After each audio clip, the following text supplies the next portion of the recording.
کہ شہنشاہ خطابت چلے آئیے، شہنشاہ خطابت چلے آئیے، تاجدار فصاحت چلے آئیے، لے کے گلزار طیبہ کے گل کی مہک، مشک بار امامت چلے آئیے۔ حضرت والا ڈائز پر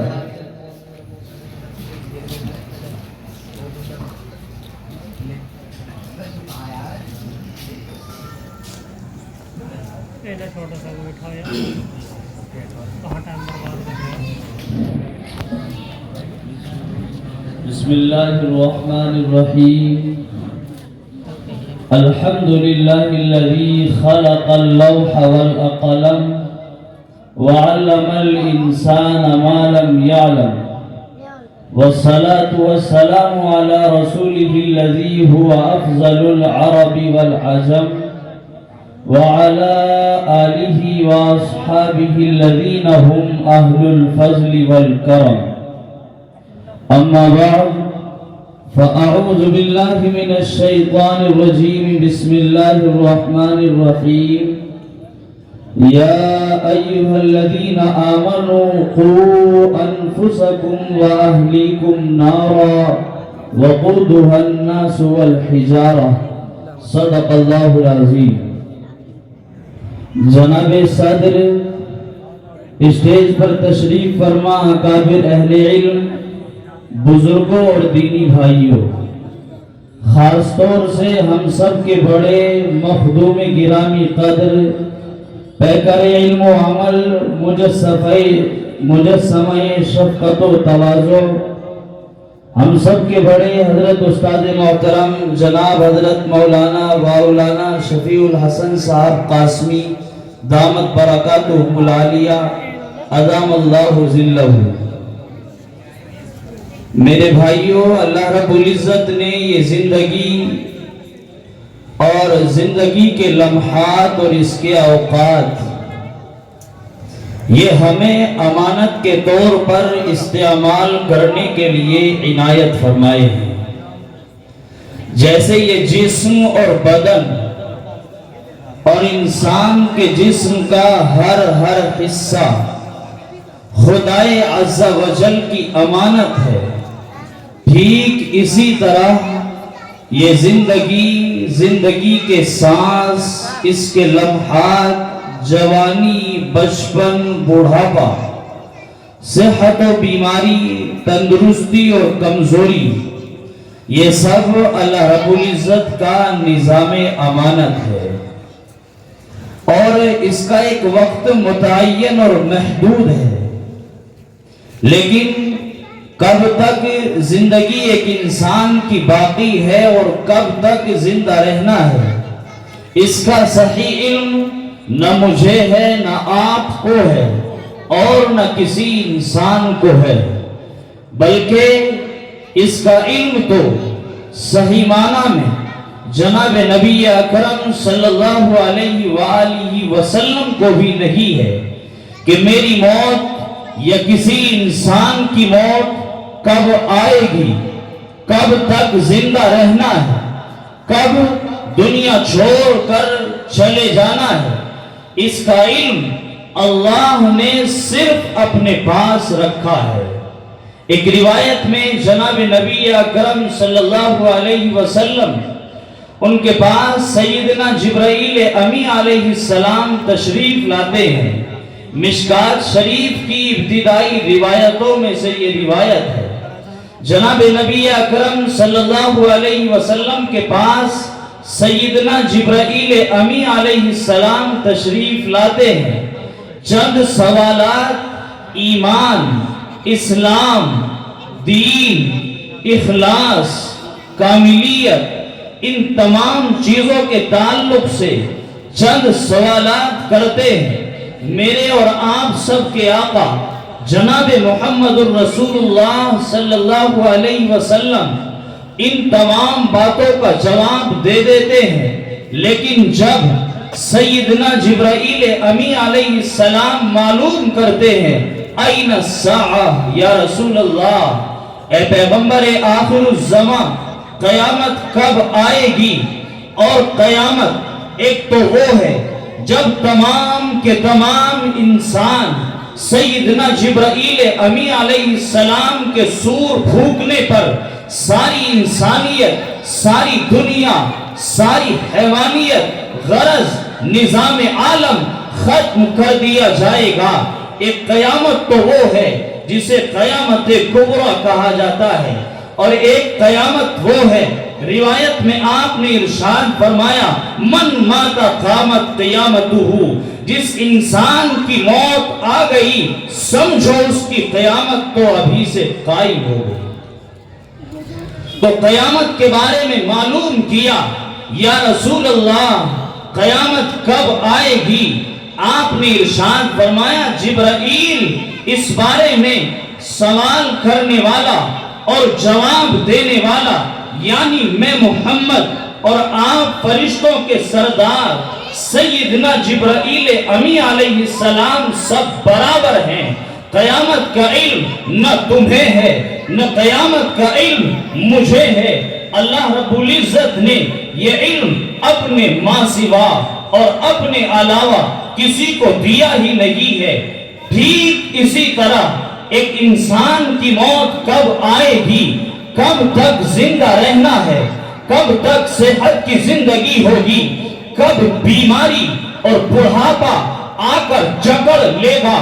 اور کب تک انسان کے پیروں میں طاقت رہے گی اور چلتا رہے گا، اور کب وہ انسان بستر پکڑ لے گا،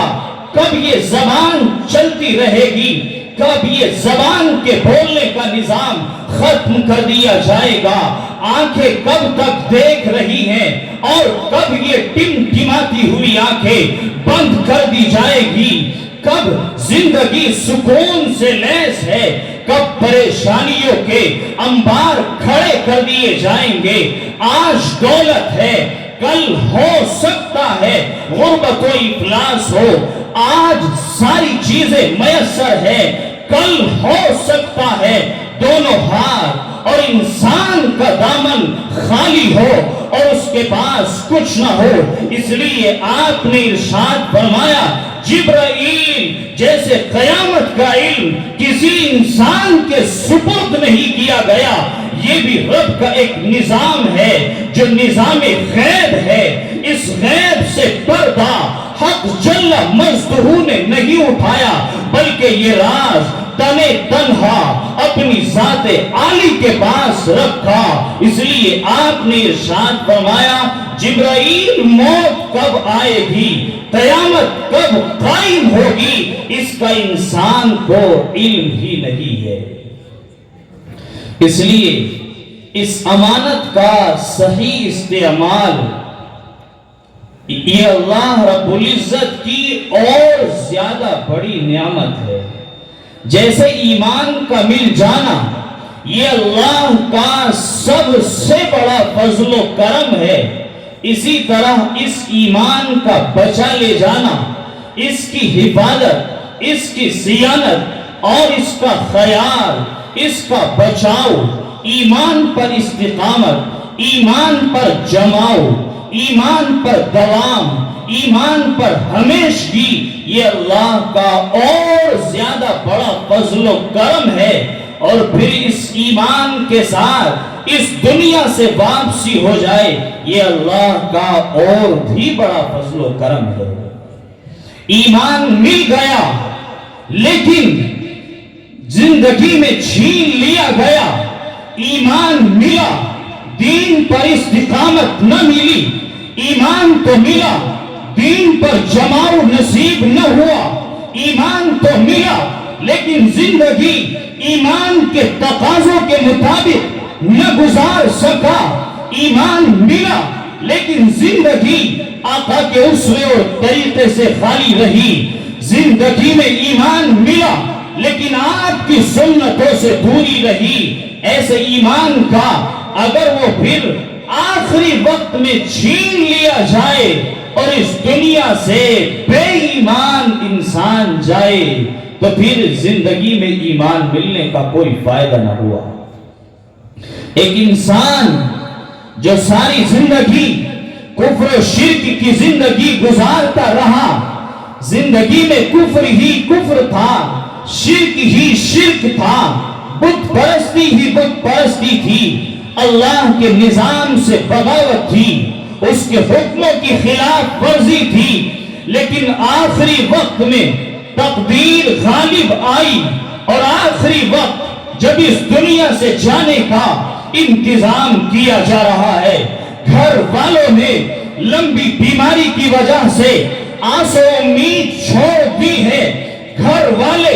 خدمت کرتے کرتے اکتا گئے اور تھک گئے، پریشان ہو گئے، گھر والے انتظار کر رہے ہیں کب بوڑھے دادا کی موت آئے گی، کب بوڑھے باپ کی موت آئے گی۔ جب دنیا والوں نے امیدیں لگانی چھوڑ دی، آس کا دامن چھوڑ دیا،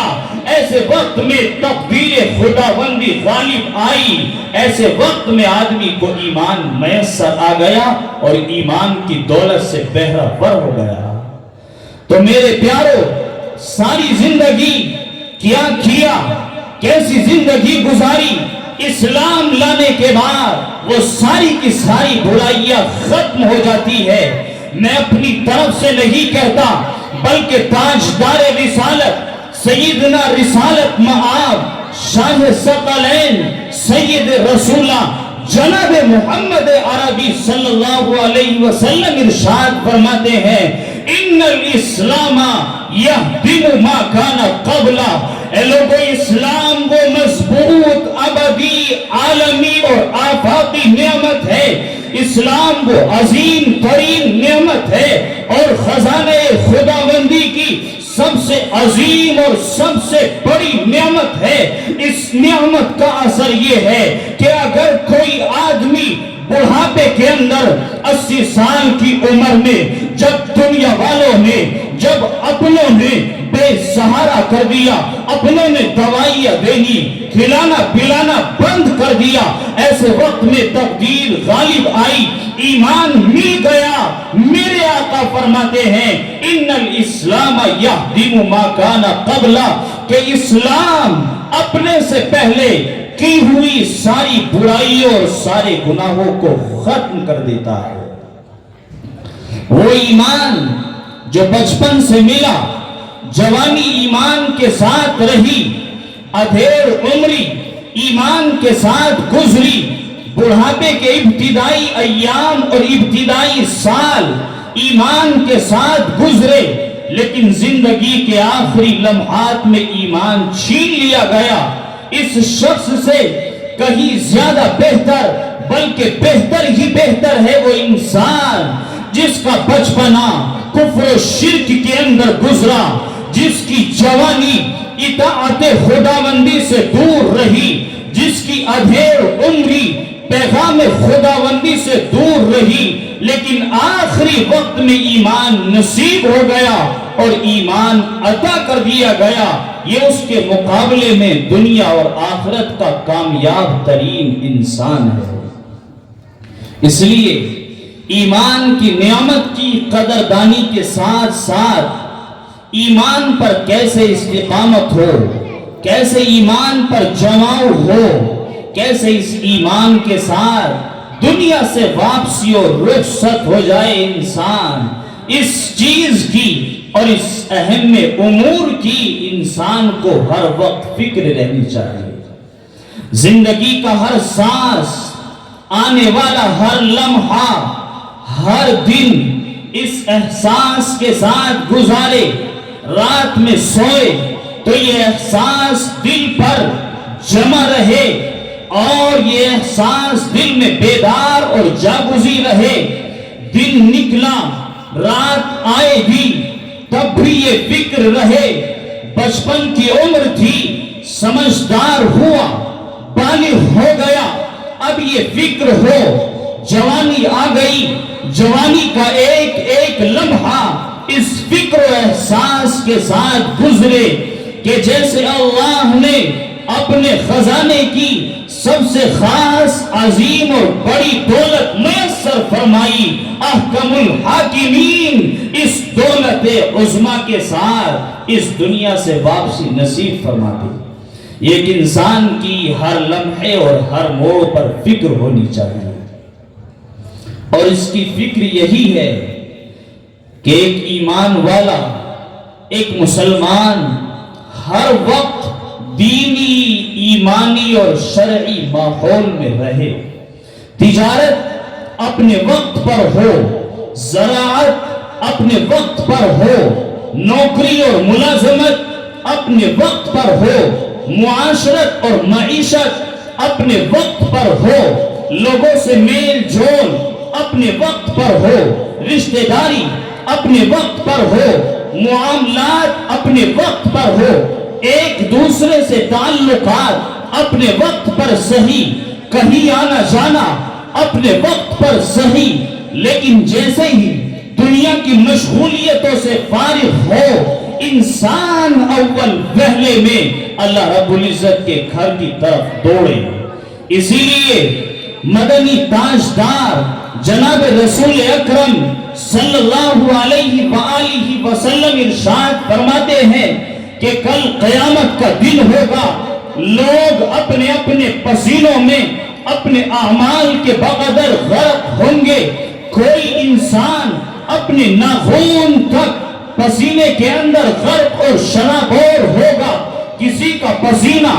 اور اوپر ٹخنوں تک ہوگا، کسی کا پسینہ اس کے گھٹنوں تک ہوگا، کسی کا پسینہ اس کی کمر تک ہوگا، کسی کا پسینہ اس کی ہنسلیوں اور اس کے کانوں تک ہوگا، کسی کا پسینہ اس کی گردن تک ہوگا، کسی کا پسینہ اس کو ڈوبے ہوئے ہوگا۔ ایسے ماحول میں ایک انسان کو جب سورج سوا نیزے کے اوپر ہوگا اور اس کی تپش کا کیا عالم ہوگا، یہ تو کل قیامت کا دن بتائے گا۔ لیکن ہم اور آپ اگر فیصلہ کرنا چاہے، اگر سمجھنا چاہے، تو اس کے لیے دنیاوی سورج جو ہماری آنکھوں کے سامنے آسمان ارضی پر نکلتا ہے، آسمان اولا کے اوپر نکلتا ہے، اور وہ سورج گرمیوں میں کتنا سخت ہوتا ہے، اس کی تمازت کس قدر شدت اختیار کر دی جاتی ہے کہ اگر کوئی انسان گرمی کے موسم میں سورج کی دھوپ اور تپش میں بیٹھنا چاہے تو انسان کے بس اور اس کی قدرت سے باہر ہے۔ ایسا لگتا ہے بدن میں آگ لگ جائے گی، اس قدر تمازت شمسی ہوتی ہے، اس قدر سختی اس کی دھوپ کے اندر ہوتی ہے۔ تو یہ سورج جو ہماری زمین سے بہت زیادہ اوپر ہے، جس کی تعداد سائنسدانوں نے اپنے اپنے علم اور اپنی اپنی بساط کے مطابق طے کی ہے کہ وہ ہماری اس دنیا سے بہت اونچا قائم ہے اور لٹکا ہوا ہے، جب اتنی اونچائی پر رہنے کے باوجود گرمیوں میں اس کے سامنے ٹھہرنا، اس سے آنکھیں ملانا انسان کے لیے دوبھرو مشکل ہو جاتا ہے۔ تو اندازہ کرو کل قیامت میں جب سوا نیزے کے اوپر سورج آ جائے گا تو پھر انسان کے لیے کیسی پریشانیوں کا سما ہوگا۔ ایسے ماحول میں جب انسانوں کو ضرورت ہوگی سائے کی، ایسے ماحول میں جب انسان طلب کر رہا ہوگا سائے بان کو کہ کسی چیز کا سایہ نصیب ہو جائے، اس دھوپ سے اور سورج سے آڑ ہو جائے، اس سے بچاؤ اور حفاظت ہو جائے، ایسے وقت میں ہر انسان کی فکر ہوگی۔ لیکن کچھ لوگ وہ بھی ہیں جن کے بارے میں اسی دنیا کے اندر میرے محبوب تاجدار عرب و عجم صلی اللہ علیہ وآلہ وسلم ارشاد فرماتے ہیں کہ کچھ خوش نصیب سعادت مند انسان وہ بھی ہوں گے جن کو کل قیامت کے دن اللہ رب العزت والجلال اپنے عرش کا سایہ نصیب فرمائے گا۔ اور ان خوش قسمت لوگوں میں ایک وہ نوجوان بھی ہوگا جس نوجوان کی جوانی اللہ کی عبادت، اللہ کے ذکر اور اس کی یاد کے ساتھ گزری ہوگی، اور ایک انسان وہ بھی ہوگا جس کا دل حدیث کے بیان کے مطابق وَرَجُلٌ قَلْبُهُ مُعَلَّقٌ فِي الْمَسَاجِدِ، کہ وہ انسان جس کا دل مسجد سے میں لٹکا ہوا ہو، مسجد سے اس قدر وابستہ ہو، مسجد سے اس قدر جڑا ہوا ہو، مسجد کی محبت، وارفتگی، واشیفتگی اس کے دل میں اس قدر موجزن ہو کہ وہ اپنا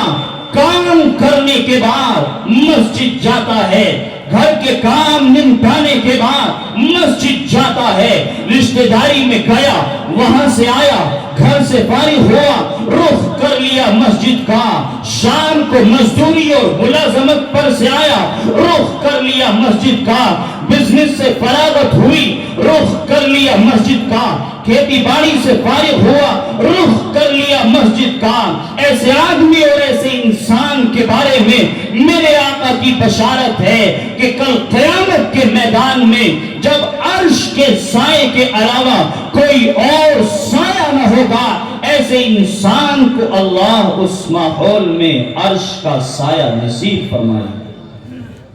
اس لیے ایک ایمان والے کی تو فکر ہی یہ ہونی چاہیے کہ کیسے مسجد کا ماحول میسر آئے۔ آپ نے روایت میں ارشاد فرمایا کہ ایک ایمان والا مسجد کے بغیر ایسا ہے جیسے مچھلی بغیر پانی کے تڑپتی اور بے چین رہتی ہے۔ ایمان والے کو تو چین ہی مسجد کے اندر ملتا ہے اگر دل میں واقعی خوف خدا، تقوی ربانی، محبت نبوی، عشق محمدی، اگر یہ صفات اور خصوصیات زندگی کے اندر ہو تو پھر مسجد کے بغیر ایک ایمان والے کو چین مل ہی نہیں سکتا۔ اس لیے اپنی زندگی کو مسجد سے جوڑنے کی فکر کرنی چاہیے۔ ہر وقت انسان کو ماحول میں رہنا چاہیے۔ ماحول سے ہٹا ہوا انسان، روایت میں آپ ارشاد فرماتے ہیں کہ جس طریقے سے بکریوں اور بھیڑوں کے ریوڑ سے کوئی بکری یا کوئی بھیڑ الگ ہو جائے تو خطرہ ہے کہ کوئی بکری کو یا کوئی اس بھیڑ کو بھیڑیا یا کوئی اور جانور اچک لے گا، کھا لے گا، ختم کر ڈالے گا۔ اسی طریقے سے جو ایمان والا ماحول سے کٹ جائے گا، مسجد کے نظام سے الگ تھلگ ہو جائے گا، تو انسانی بھیڑیے جنہیں شیطان کہا جاتا ہے، وہ شیطان انسان کو اچک لیتے ہیں اور دین سے بہت دور جا کر چھوڑتے ہیں۔ اس لیے انسان کو ماحول میں رہنے کی فکر کرنی چاہیے، اور جیسے اپنے آپ کو ماحول میں رکھنا ہے، ٹھیک اسی طرح اپنے بیوی بچوں کو، اپنے چھوٹوں کو، بڑوں کو، سمجھداروں کو، جو ابھی سمجھدار ہونے کی عمر پر پہنچ رہے ہیں، ان لوگوں کو، اپنے چھوٹوں کو، معصوم بچوں کو، انہیں بھی ماحول سے وابستہ کرنا چاہیے۔ کیوں؟ اس لیے کہ روایت میں آپ ارشاد فرماتے ہیں کہ نماز تو انسان پر، ایک ایمان والے پر بالغ ہونے کے بعد فرض اور لازم ہوتی ہے، لیکن آپ نے ارشاد فرمایا 7 سال کی عمر ہو، نماز پڑھانے کی عادت ڈالو۔ عادت ڈالنے کا مطلب یہ ہے کہ اپنے ساتھ اس کو مسجد لے جاؤ،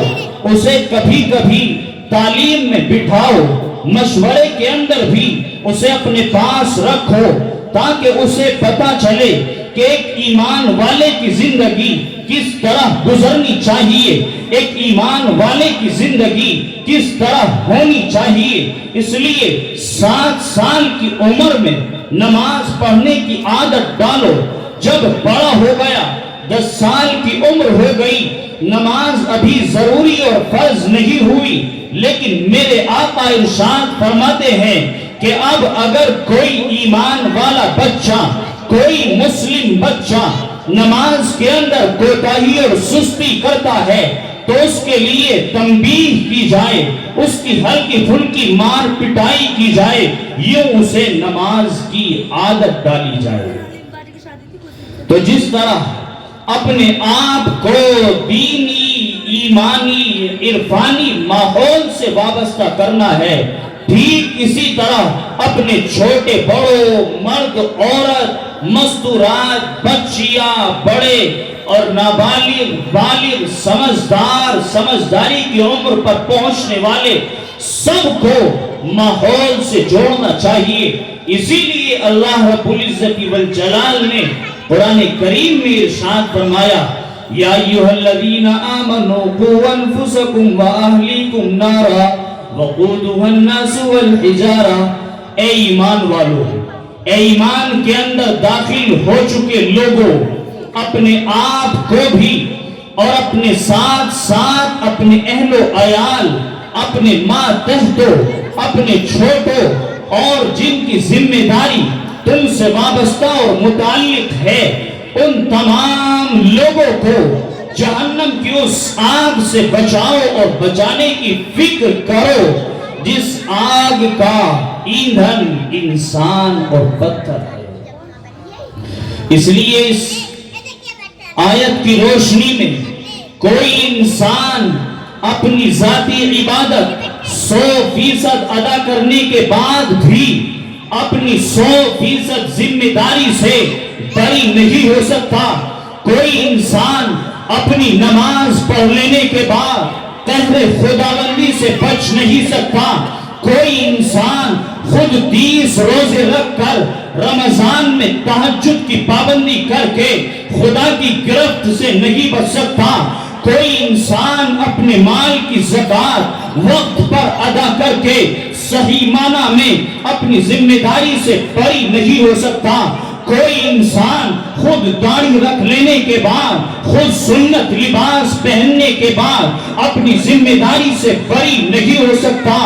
جب تک کہ اس کے ماتحت اسلامی نہ ہو، جب تک اس کی بیوی پاک باز مومنہ نہ ہو، جب تک اس کی بچیاں عائشہ اور صدیقہ کے کردار میں نہ ہو، جب تک قوم کی پناہ خدیجہ کے کردار سے لیس نہ ہو، جب تک ہمارے بچے خالد ابن ولید جیسے اسلامی سپاہی نہ ہو، جب تک قوم کے بچے عبداللہ ابن عمر رضی اللہ عنہما جیسے سنتوں کے عاشق نہ ہو، جب تک صحابہ کے بچوں کی طرح 13 اور 14 سال کی عمر میں اسلام کی خدمت کے لیے پنجوں کے بل کھڑے ہو کر اپنا نام پیش کرنے والے نہ ہو، جب تک گھر کا چھوٹا اور بڑا ہر انسان اطاعت خداوندی اور عشق محمدی سے سرشار نہ ہو، تب تک ایک انسان اپنی ذاتی عبادت اور ذاتی ذمہ داری ادا کرنے کے بعد اپنی ذمہ داری سے بری نہیں ہو سکتا۔ یاد کرو مشہور روایت جس میں سیدنا جبرائیل امی علیہ السلام کو اللہ رب العزت والجلال نے حکم دیا، بنی اسرائیل کا واقعہ ہے۔ اللہ رب العزت نے حکم دیا کہ اے جبرائیل جاؤ اور فلاں نام کی بستی کو پٹخ ڈالو اور اس کو پٹخ ڈالو اور سارے انسانوں کو موت کے گھاٹ اتار دو۔ سیدنا جبرائیل امی علیہ السلام نے عرض کیا،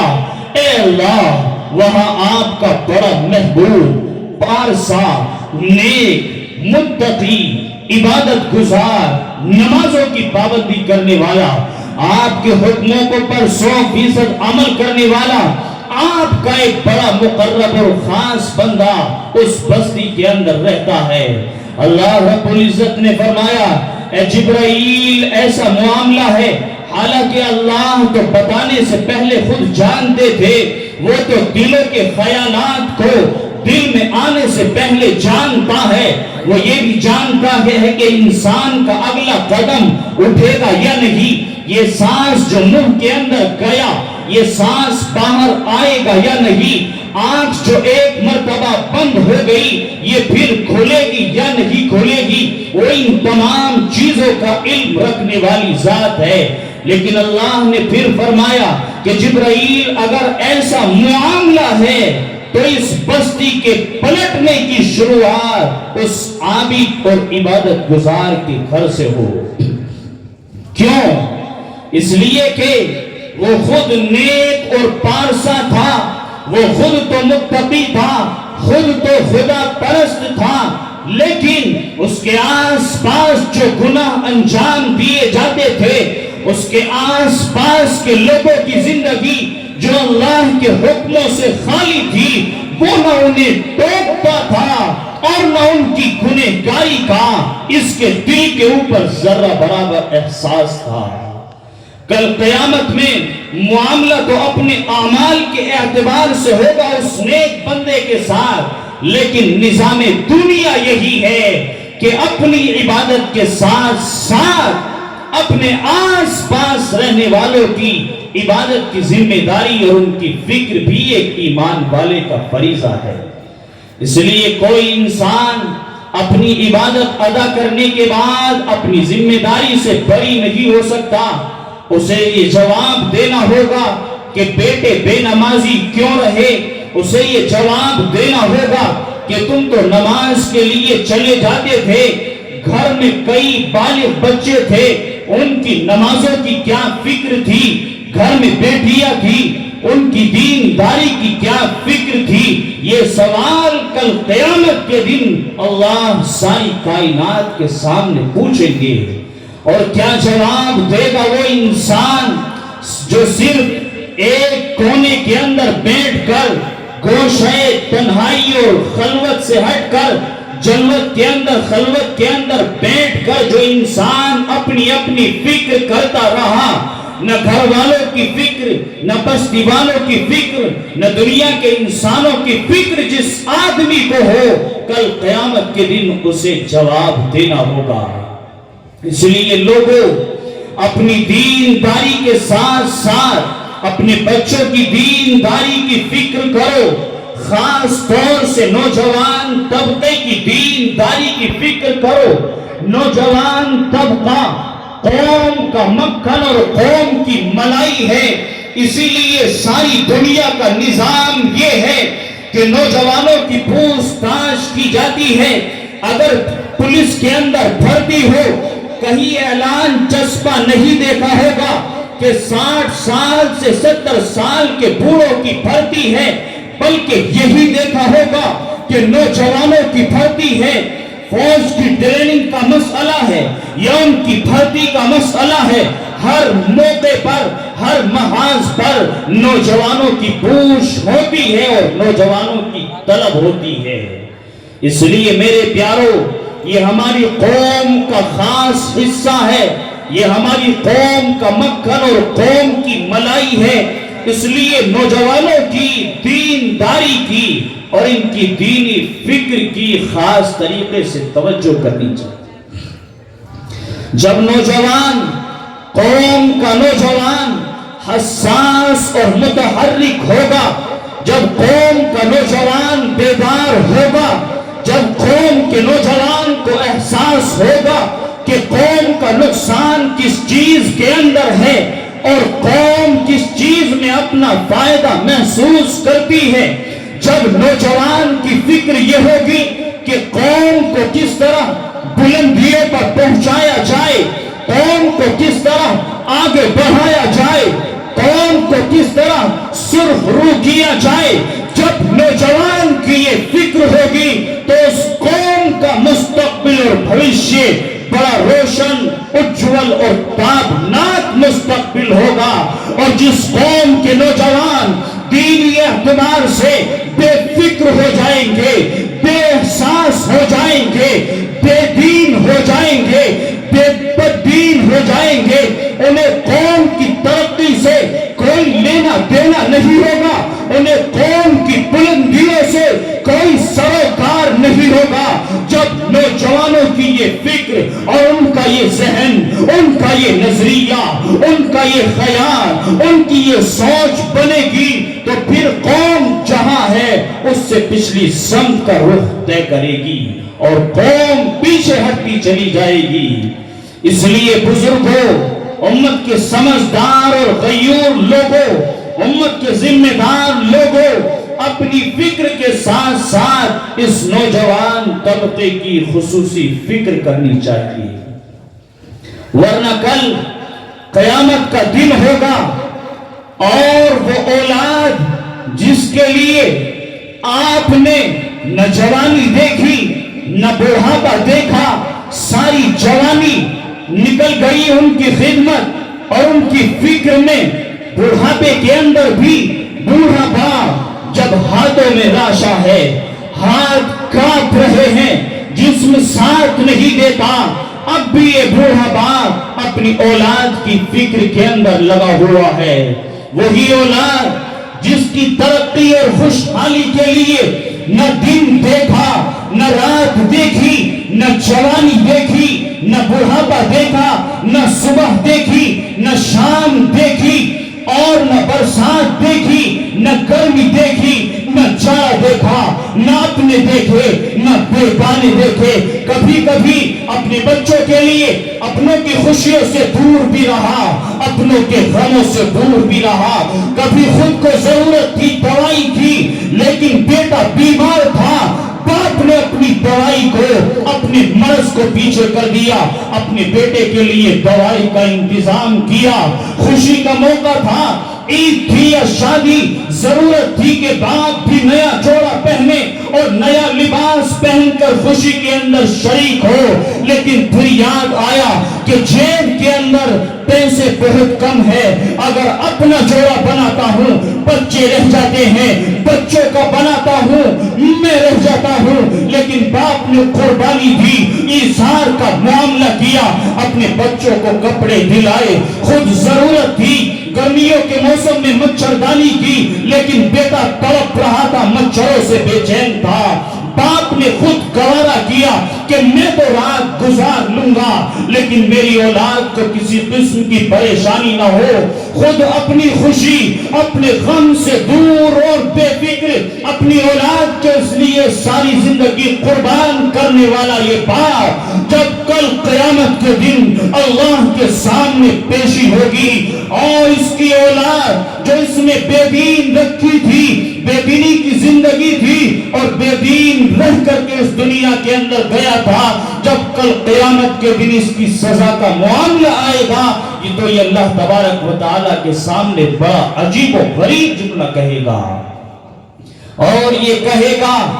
وَقَالُوا رَبَّنَا إِنَّنَا أَطَعْنَا سَادَتَنَا وَكُبَرَاءَنَا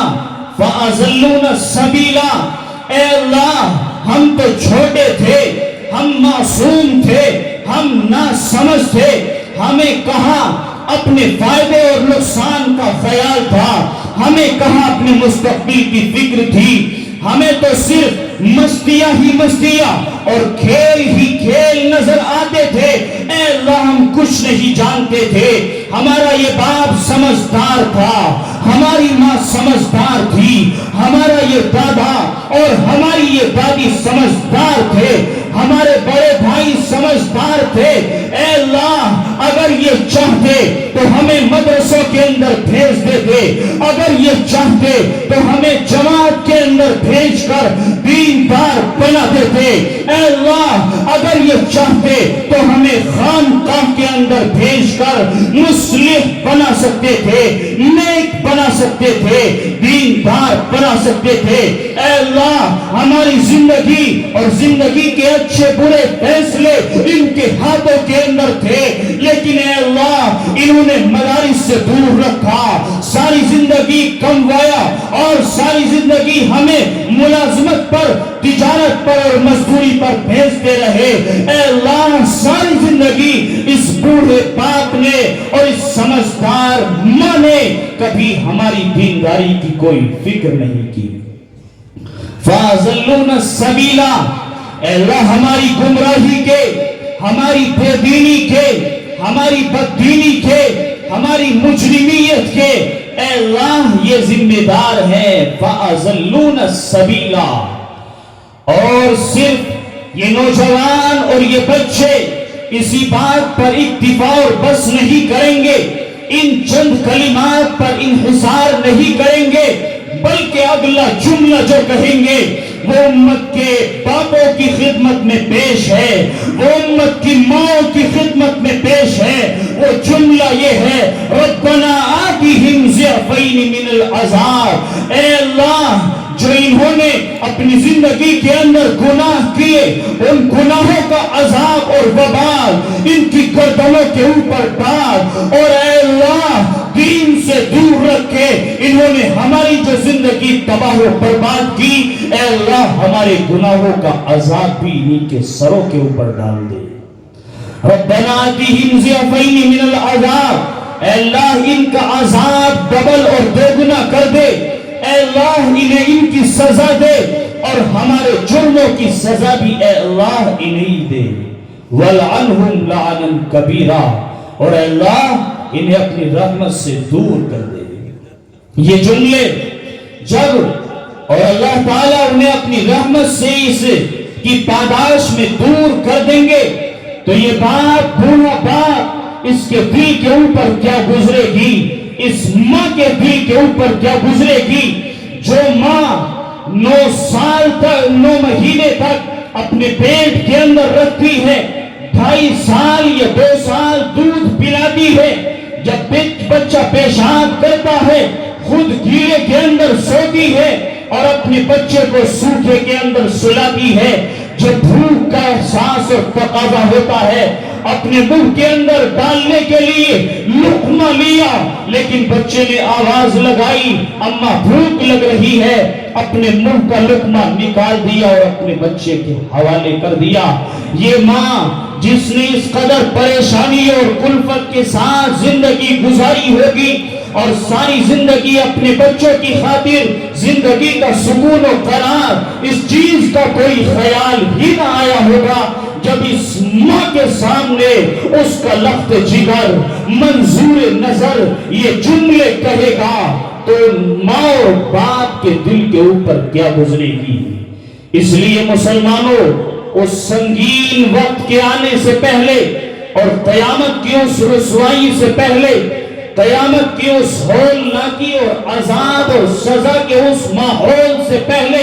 اپنے آپ کو قیامت کے لیے تیار کرو، اپنے آپ کو قیامت کے لیے تیار کرو، اپنی زندگی بناؤ اور اپنی اولاد کی بھی زندگی بنانے کی بھرپور کوشش کرو۔ اور جب زندگی خود نیکی کے ساتھ گزرے گی، اپنے بچوں کو نیک بنایا ہوگا، تو پھر اس کا ایک فائدہ یہ بھی ہوگا کہ اگر گھر کے اندر نیکی کا ماحول قائم ہو گیا، دین دارانہ ماحول قائم ہو گیا، تو اس کا ایک بڑا فائدہ یہ بھی ہوگا کہ اگر انسان بسا اوقات اپنے نفس کے غلبے کی وجہ سے یا شیطان کے غلبے کی وجہ سے کبھی کبھی دین سے دور جائے گا، نمازوں کی غیر حاضری کرے گا، اللہ کی یاد سے منہ موڑے گا، حضور کے عشق سے رخ پھیرے گا، تو پھر یہی بچے، یہی بیویاں اور یہی اولاد اس بات کو گناہوں والی زندگی نہیں گزارنے دیں گے۔ یہ روک لیں گے، ہاتھ پکڑ لیں گے اور گناہوں کی زندگی کی طرف قدم اٹھانے نہیں دیں گے۔ یاد کرو قادیان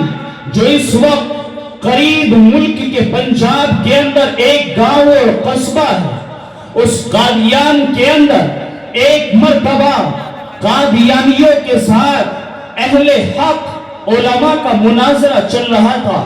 اور قادیانیوں کی طرف سے جو عالم تھے انہوں نے اپنی بات چیت شروع کی۔ جو یہ فرقہ حق کے عالم تھے انہوں نے اپنی بات رکھی اور انہوں نے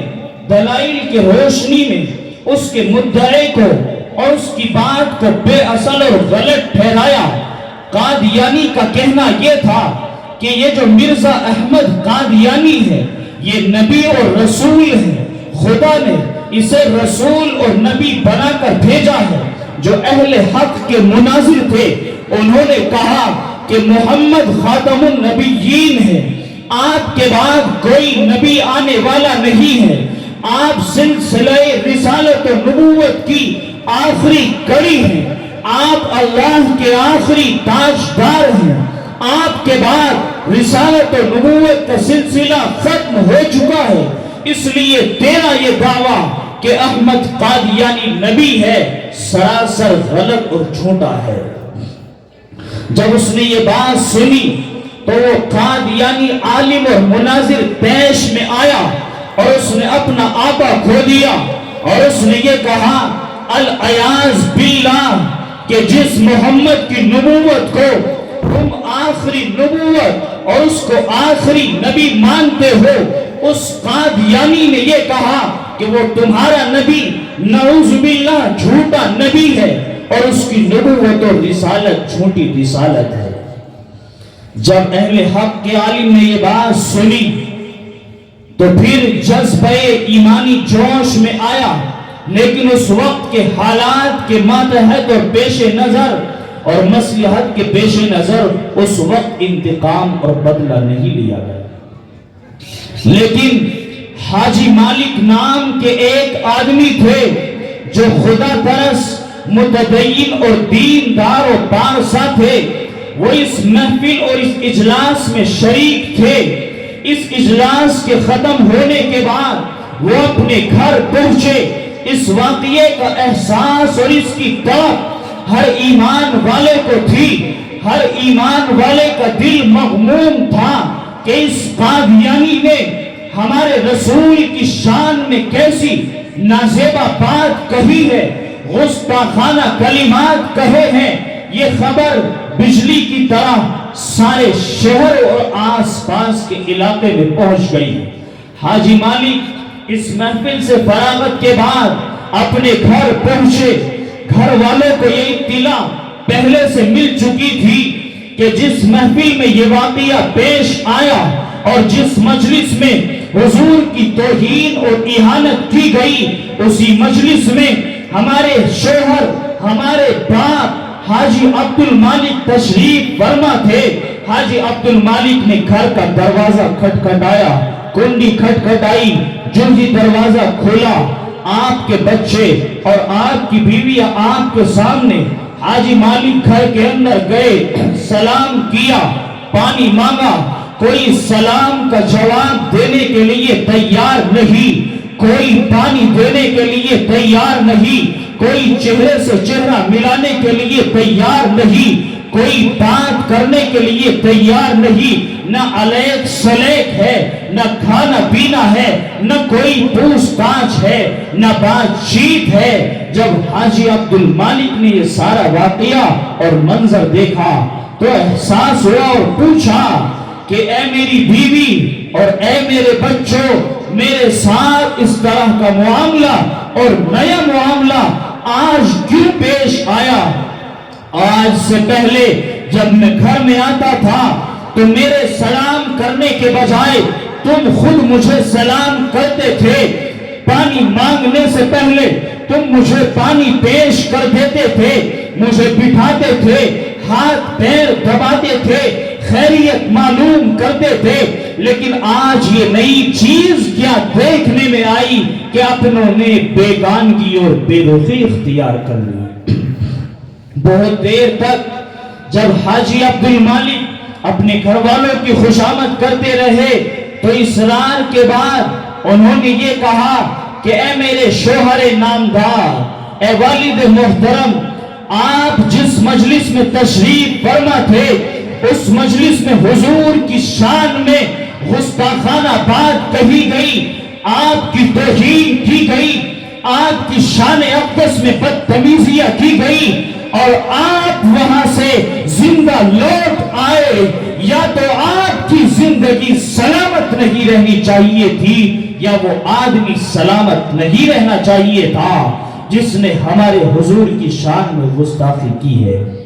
حاجی عبد المالک خود دیندار تھے لیکن ذرا سی غفلت ہو گئی تھی، ذرا سا ذہول ہو گیا تھا اور یہ احساس نہیں ہو پایا تھا۔ لیکن چونکہ گھر کے اندر دینداری تھی، بیوی دیندار تھی، بچی دیندار تھی، بچے دیندار تھے، اس لیے انہوں نے فوراً پکڑ کی اور تنبیہ کی کہ اس گھر میں اطاعت رسول اور عشق رسول کے بغیر رہنا اور زندگی گزارنا یہ آپ کے لیے مشکل اور محال ہے۔ جس کی زندگی عشق نبی سے خالی ہو، ہم ایسے انسان کے ساتھ زندگی نہیں گزار سکتے۔ حاجی عبد المالک کا ایمانی جذبہ جوش میں آیا، ایمانی غیرت بیدار ہوئی،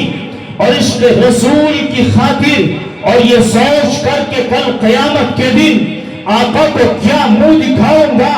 آقا کو کیا چہرہ اور رخ دکھاؤں گا، یہ سوچ کر اپنے ہاتھ میں کلہاڑی لی، اور کلہاڑی لینے کے بعد اپنے گھر سے نکلے اور اس آدمی کے فارم ہاؤس پر پہنچ گئے۔ فارم ہاؤس پر پہنچنے کے بعد دیکھا کہ کس طرح سے اس فارم کے اندر داخل ہوا جا سکتا ہے، کیا ترتیب آسانی کے ساتھ اس تک پہنچنے کی رہے گی اور کامیابی کی کیا صورت ہوگی۔ جب آپ نے موقع پایا تو آپ اس کے مکان اور محل کے اندر داخل ہو گئے۔ وہ اکیلا اپنے محل کے اندر گھوم رہا تھا اور سیر و تفریح کر رہا تھا۔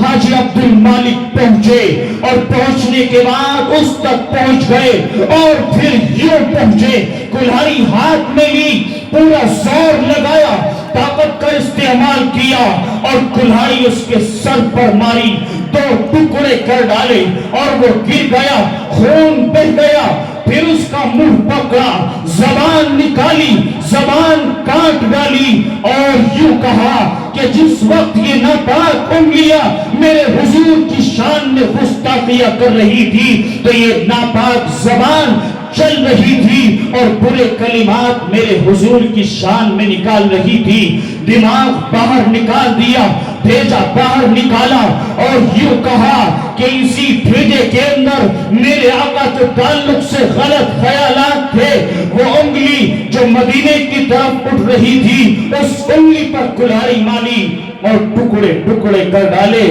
اور یوں کہا کہ جس وقت زبان میرے آقا کی توہین کر رہی تھی تو یہ انگلیاں مدینے کی طرف برابر اٹھ رہی تھی۔ اس کا قصہ تمام کیا۔ قصہ تمام کرنے کے بعد قریب کے تھانے میں پہنچ گئے۔ وہاں مسلمان انسپیکٹر اور تھانے دار تھے۔ وہاں پہنچنے کے بعد خون سے لت پت تھے،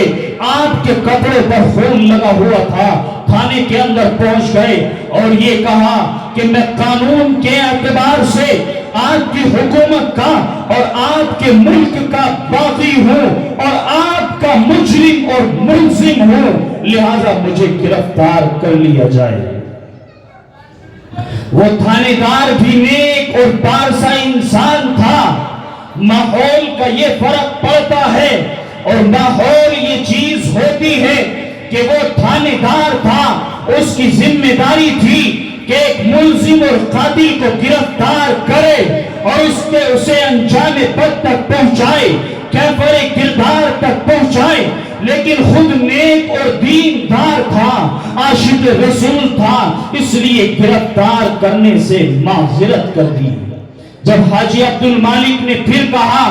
کہ میں آپ کی حکومت کا اور آپ کی سلطنت کا مجرم ہوں، آپ مجھے گرفتار کیجئے ورنہ آپ کی نوکری چلی جائے گی۔ مسلمانوں سنو اور یاد کرو اس تھانے دار کے جملے۔ اس نے یہ کہا، حضور کی شان، آپ کے عشق کی وجہ سے اگر ایسی سینکڑوں نوکریاں چلی جائے مجھے کوئی غم نہیں، لیکن میں اس نوکری اور عہدے پر برقرار رہوں اور کل آقا سے سامنا ہو، کل حضور سے سامنا ہو اور میرے آقا مجھ سے یہ معلوم کر لے کہ اے تھانے دار، اے میرے عشق کے دعوے کرنے والے، میرے ایک عاشق کو اور میرے ایک محب مخلص کو تو نے گرفتار کر لیا تھا، تو کل میں اپنے آقا کو کیا چہرہ اور رخ دکھاؤں گا، اپنے آقا کو کیا منہ دکھاؤں گا، اس لیے میں آپ کو گرفتار نہیں کر سکتا۔ میرے پیاروں، مجھے تو عرض کرنا اور بتانا یہ تھا کہ جب آدمی خود دیندار ہوتا ہے، گھر سارا دیندار ہوتا ہے، چھوٹے بڑے نمازی پرہیزگار ہوتے ہیں، پڑوس میں دینداری ہوتی ہے، سارا گاؤں دینی اعتبار سے فکر مند ہوتا ہے، تو پھر انسان نیک ہی بن کر رہتا ہے۔ ایسا نہیں ہو سکتا کہ جس گھر کے 6 آدمی اذان ہوتے ہی مسجد کا رخ کر لے اور 5 وقت اور ساری زندگی رخ کر لے، ایسا مشکل ہے کہ اس گھر کا ایک آدمی بے نمازی رہ جائے۔ ایک نہ ایک دن احساس ہوگا، ایک نہ ایک دن فکر ہوگی، ایک نہ ایک دن آخرت کی یاد آئے گی اور انسان اپنی زندگی کو بدلے گا۔ اس لیے مسلمانوں، دیندار لوگوں اور بزرگوں، اپنی دینداری کے ساتھ ساتھ اپنے گھر والوں کی اور اپنے چھوٹوں اور بڑوں کی دینداری کی فکر کرو۔ دعا ہے کہ اللہ رب العزت ذاتی دینداری کے ساتھ ساتھ ماحول کی دینداری نصیب فرمائے۔ اللہ رب العزت چھوٹے بڑے سارے معاشرے کو نیک اور دیندار بنا دے۔ اللہ رب العزت دنیا اور آخرت کی ہر خوشحالی اور ترقی میسر فرما دے۔ اللہ رب العزت آپ کے اس ادارے کو دن دنی رات چوگنی ترقیات مرحمت فرما دے۔ آمین یا رب العالمین۔ وآخر دعوانا الحمدللہ رب العالمین۔